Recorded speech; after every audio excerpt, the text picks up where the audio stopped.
So welcome and welcome back to my YouTube channel. I am Shreyansh, first year MBBS student.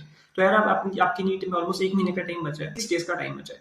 और यही last का एक महीना सबसे इंपॉर्टेंट, सबसे क्रूशियल टाइम होता है जहाँ आपकी एक छोटी सी गलती भी आपके सिलेक्शन को रोक सकती है। और यही आप सही डायरेक्शन में मेहनत करें तो ये एक महीना आपको नीट में सिलेक्शन भी दिला सकता है। तो आज इस वीडियो में हम बात करेंगे आप लास्ट के एक महीने में कैसे अपनी पढ़ाई करेंगे।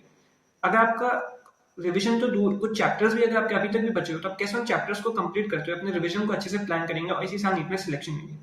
तो आपके मन में जो भी डाउट्स है लास्ट के एक मंथ के प्रिपरेशन को लेकर, मे बी वो आपको रिवीजन कैसे करना है, कितनी रिवीजन करनी है, अपने बचे चैप्टर्स को कब कंप्लीट करना है, फिर कैसे उनका रिवीजन करना है, जो आपके सारे डाउट्स इस वीडियो में क्लियर हो जाएंगे। तो वीडियो को लास्ट तक जरूर देखिए।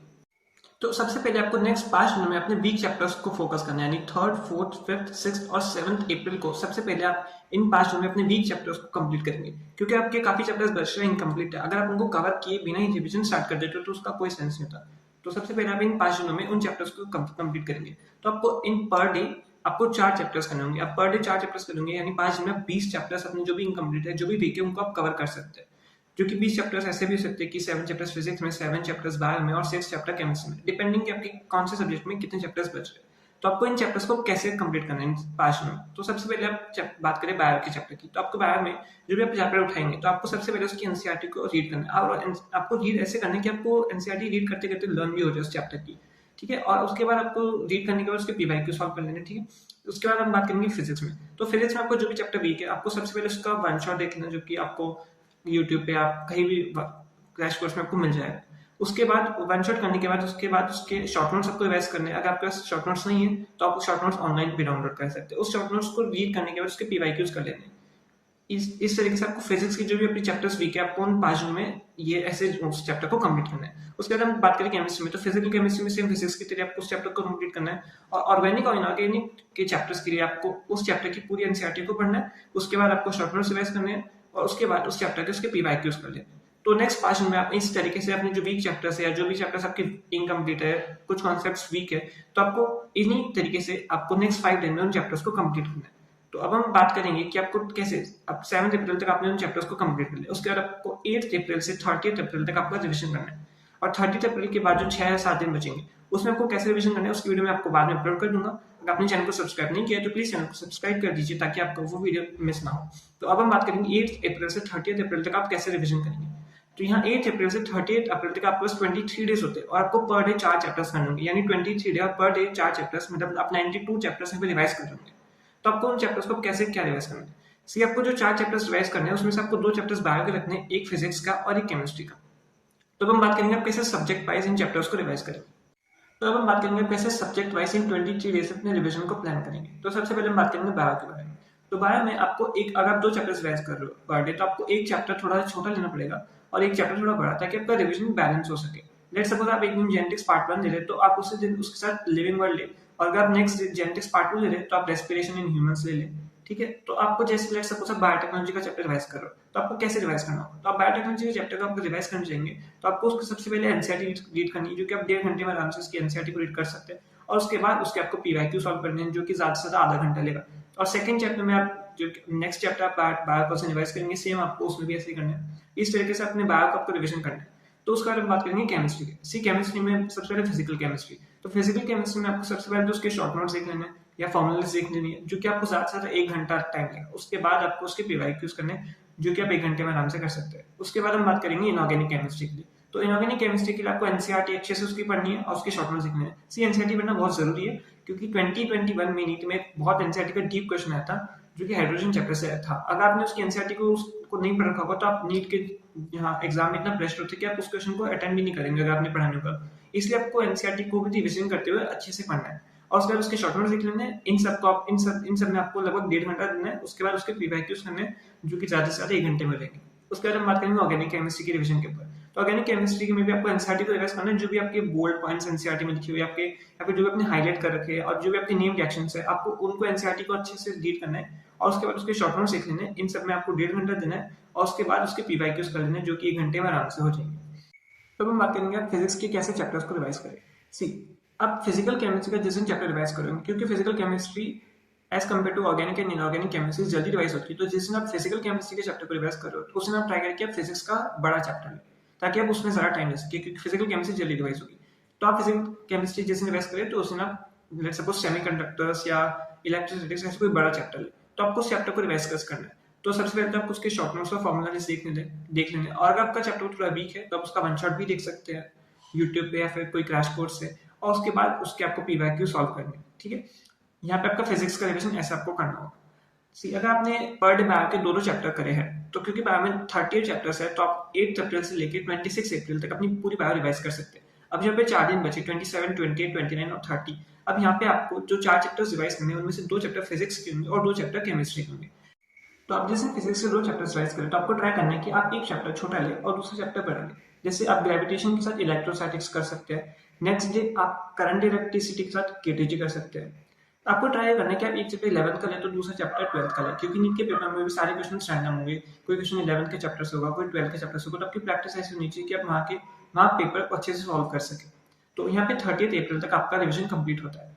ऐसा हो सकता है कि आपके कुछ चैप्टर्स रिवीजन के लिए बच जाए, इससे बिल्कुल भी घबराने की बात नहीं, क्योंकि ऐसा ही ऑलमोस्ट किसी का भी चैप्टर, सारे चैप्टर्स अच्छे से नीचे पहले रिवाइज नहीं होते हैं, तो ये ऑलमोस्ट सबके साथ हो रहा होता है। तो इससे बिल्कुल भी ना घबराना कि ये चैप्टर रिवाइज नहीं हो, वो चैप्टर रिवाइज नहीं हो। तो आपको ट्राई ये करना है कि आप अपने सारे चैप्टर्स को रिवाइज कर सके। तो अब हम बात करेंगे आप कैसे इन चैप्टर्स को पर डे आपका क्या टाइम टेबल होना चाहिए, आपको किस टाइम रिवाइज करना है, किस टाइम आपका पीवाईक्यू सॉल्व होनी चाहिए, ताकि आपका रिविजन प्रॉपर हो सके।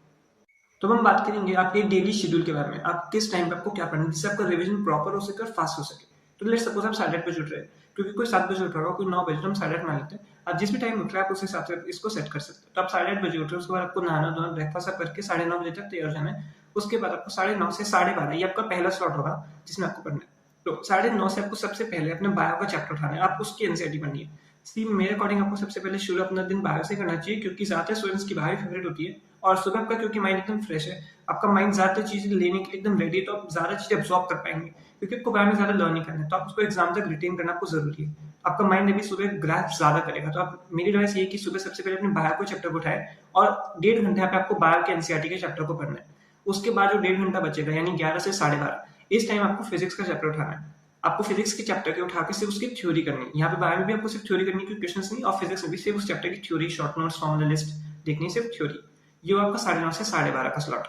उसके बाद आप 12:30 अपना लंच कर सकते हैं, जो कि आधे घंटा में आप आराम से कर सकते हैं। उसके बाद अगर आप चाहे तो थोड़ा 10 मिनट या 15 मिनट नैप ले सकते हैं, या थोड़ा फोन चला सकते हैं। बट मेरी एडवाइस ये है कि आप जल्दी से खाना खा के पढ़ने बैठना, क्योंकि अभी आपके पास दिन में काफी एनर्जी होगी। आप जब शाम तक रात में आते आते आपकी एनर्जी कम हो जाएगी, आप तब ज्यादा अपना ब्रेक ले, फोन चलाए, कुछ भी करें। अभी आपको यही करना ट्राई कि आप आधे घंटे में मैक्सिमम अपना खाना खा के पढ़ाई करने बैठ जाए। तो लेट्स सपोज आप 1:15 पे पढ़ने बैठ रहे, तो यहाँ पे आपको 1:15 से लेके 5:30 तक पढ़ना पड़ेगा। यस, ये स्लॉट एकदम फिक्स होना ही चाहिए आपका, रोज 1 महीने तक लगातार आपको 1:15 से लेके 5:30 तक पढ़ना है, क्योंकि देखो आपको नीट के एग्जाम के दिन भी इसी टाइम बैठना ही पड़ेगा वहाँ पे। लास्ट रिपोर्टिंग टाइम आपको 1 बजे तक वहाँ पे रिपोर्ट करना होगा, और आप वहाँ पे 1:30 बजे के बाद अपनी बेंच से नहीं उठ सकते। तो आपकी आदत ऐसी होनी चाहिए कि आप 1:15 बजे से लेकर शाम को 5:30 बजे तक एक जगह बैठ के पढ़ पा रहे हो। तो इसलिए आपको लास्ट 1 महीने में इस टाइम पे पढ़ना ही है, बैठ के एक जगह पे। तो अब यहाँ पे आपने सबसे पहले आपको सबसे 1 घंटे, जो शुरू में 1 घंटा होगा, उसमें आपको केमिस्ट्री की चैप्टर की थ्योरी को रिवाइज करना है, क्योंकि आप उसके शॉर्ट नोट्स और फॉर्मूला लिस्ट और एनसीईआरटी से कर रहे होंगे। तो यहाँ पे आप 2:30 बज चुके हैं, हम लेट्स सपोज करते हैं कि 2:30 बज गए। अब 2:30 बजे से लेकर 5:30 बजे तक यहाँ पे आपको 3 घंटे सिर्फ क्वेश्चन सॉल्व करने, उसका एनालिसिस करना है। सबसे पहले आपको बायो के क्वेश्चन सॉल्व करने हैं, जो कि आपको सुबह आपने सबसे पहले जिस चैप्टर का आपने थ्योरी पढ़ा, उसका यहाँ पे आपको आधे घंटे में उसके पीवाईक्यू सॉल्व कर देना है। उसके बाद आपको 1 घंटा फिजिक्स का चैप्टर के पीवाईक्यू करने, जो कि आपने सुबह उसकी थ्योरी पढ़ी थी। उसके बाद आपको केमिस्ट्री के चैप्टर के पीवाईक्यूज कर लेने, जो कि आपने अभी जस्ट 1 घंटा कुछ टाइम पहले पढ़ा है। तो यहाँ पे आपको 2.5 घंटे में सबके पीवाईक्यू सॉल्व कर लेने, और उसके बाद आधे घंटे में उन सारे पीवाईक्यूज का एनालिसिस कर लेना। यहाँ पे आपके 5:30 बज जाएंगे। आपने 2:30 से 5:30 के बीच में क्वेश्चन सॉल्व कर लिए, ये आपकी बहुत एक आदत बढ़ा देगा कि आप दिन में क्वेश्चन सॉल्व करें, क्योंकि नीट में भी आपको इस टाइम पे क्वेश्चन ही सॉल्व करने। और जिस दिन आपका मॉक टेस्ट है, आप ट्राई करें कि मॉक टेस्ट भी आप 2 से 5 के बीच में ही दे। तो 5:30 बज गए। अब 5:30 बजे के बाद आप आराम से आधे घंटे का ब्रेक ले सकते हैं। यहाँ पे आप 5:30 से 6 बजे का एक अच्छा लंबा ब्रेक ले, और यहाँ पे आप अपनी सबसे जो भी आपको अच्छा लगता है वो करें, जो भी आपकी हॉबी, जैसे डांसिंग, सिंगिंग, या फोन थोड़ी सी वीडियो देख लेना, या अपने फ्रेंड से बातें कर लेना, या कुछ एक्सरसाइज कर लो। इस टाइम पे आप ये वीडियो भी देख सकते हैं। आपका ये टाइम वेस्ट नहीं होगा, क्योंकि आप यहाँ पे कुछ सीख भी पाएंगे, आपका थोड़ा माइंड फ्रेश भी हो पाएगा। मेरे पास ये कि आप यहाँ पे 10 मिनट एक्सरसाइज जरूर करें, क्योंकि आप एक्सरसाइज करेंगे तो आप इससे आपका सर्कुलेशन बढ़ेगा, जिससे आपका जो ऑब्वियसली आपको पता होगा, यहाँ पे 2.5 घंटे आप 3 घंटे भी लगातार बैठ के पढ़ गया तो आपका ब्लड फ्लो बहुत रुक जाता है। तो आप एक्सरसाइज करेंगे तो आपका ब्लड फ्लो मेंटेन हो पाएगा, और ब्लड ब्रेन तक पहुंचेगा, जिससे ब्रेन तक ऑक्सीजन और न्यूट्रिएंट्स मिलेंगे, और आपका ब्रेन अच्छा काम करेगा। तो आप 10 मिनट एक्सरसाइज जरूर करें। और ये मेरे को एक्चुअली एडवाइस मेरे नीट से पहले एक डॉक्टर ने मुझे दी थी कि आप रोज एक्सरसाइज करें, डॉक्टर बनने चाह रहे हो तो एक्सरसाइज तो करनी पड़ेगी। तो एडवाइस मुझे मतलब बहुत दिल तक छू गया, मैंने इसको इतना रिलीजियसली फॉलो करा, मतलब मेरे को ऐसा फील होता था मैं जो भी कर रहा हूँ वो सारे कदम मुझे सिर्फ डॉक्टर बनने की ओर ही लेके जाए। तो आप भी अपना 10 मिनट रोज अपने एक्सरसाइज कर रहे, रोज अपना 10 मिनट का टाइम एक्सरसाइज को जरूर दें। आपको इसके बेनिफिट्स पता ही होगा कि आप एक्सरसाइज करेंगे तो ब्लड ब्रेन तक पहुंचेगा, फिर आपका ऑब्वियसली उसको न्यूट्रिएंट्स मिलेंगे और ब्रेन काम करेगा। तो आप 5:30 से 6 अपना आराम से एंजॉय करें, ब्रेक ले, उसके बाद तो अब हमको 6 से 7:30 नेक्स्ट स्लॉट रखना है। इसमें हमको बायो के एनसीईआरटी की चैप्टर को रिवाइज करना है। हमने फर्स्ट चैप्टर बायो का हमने सुबह ही रिवाइज कर लिया 9 से 10:30, क्योंकि हमको बायो में 2 चैप्टर रिवाइज करने, तो सेकंड चैप्टर आप 6 से 7:30 के बीच में रिवाइज करोगे। 7:30 के बाद आप 15 मिनट का ब्रेक ले सकते हैं, फिर आपको 7:45 से लेकर 9 PM तक पढ़ना है। इस टाइम आप अपने वो वीक चैप्टर्स करेंगे जो कि लेट्स सपोज आपके फिजिक्स में सेमीकंडक्टर्स हो सकता है, या फिर करंट इलेक्ट्रिसिटी, या रोटेशन मोशन, या केमिस्ट्री में भी इनऑर्गेनिक का कोई चैप्टर जो आपका वीक है, आपको उस वीक चैप्टर को अब 7:45 से 9 के बीच में करना है। ये बहुत इंपॉर्टेंट टाइम है आपके दिन के शेड्यूल का, क्योंकि आप यही वो टाइम है जो आपके मॉक टेस्ट के मार्क्स को बढ़ाएगा। क्योंकि आपके मॉक टेस्ट में जो चैप्टर्स वीक होने से मार्क्स ज्यादा होंगे, तो आपको इस टाइम में वही वीक चैप्टर्स को स्ट्रेंथन करना है। उनके आप वन शॉट देख सकते हो, आप उनके शॉर्ट नोट्स बना सकते हो, आप उनके पीवाईक्यूज या फिर अदर क्वेश्चन सॉल्व कर सकते हो, और उन जो वीक चैप्टर्स है उनको आप यहाँ पे स्ट्रॉन्ग कर सकते हो 9 बजे तक।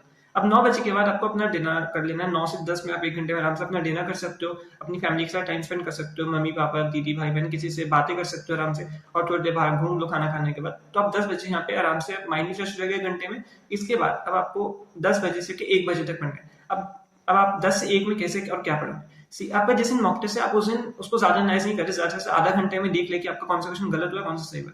आप जिस दिन मॉक टेस्ट है उसके नेक्स्ट डे उसको अच्छे से एनालाइज करें, और एनालाइज आपको यहाँ पे करना है 10 से 1 के बीच में 1 घंटा, ज्यादा से ज्यादा 1 घंटे में आपका मॉक टेस्ट आराम से एनालाइज हो जाएगा, फिजिक्स केमिस्ट्री बायो।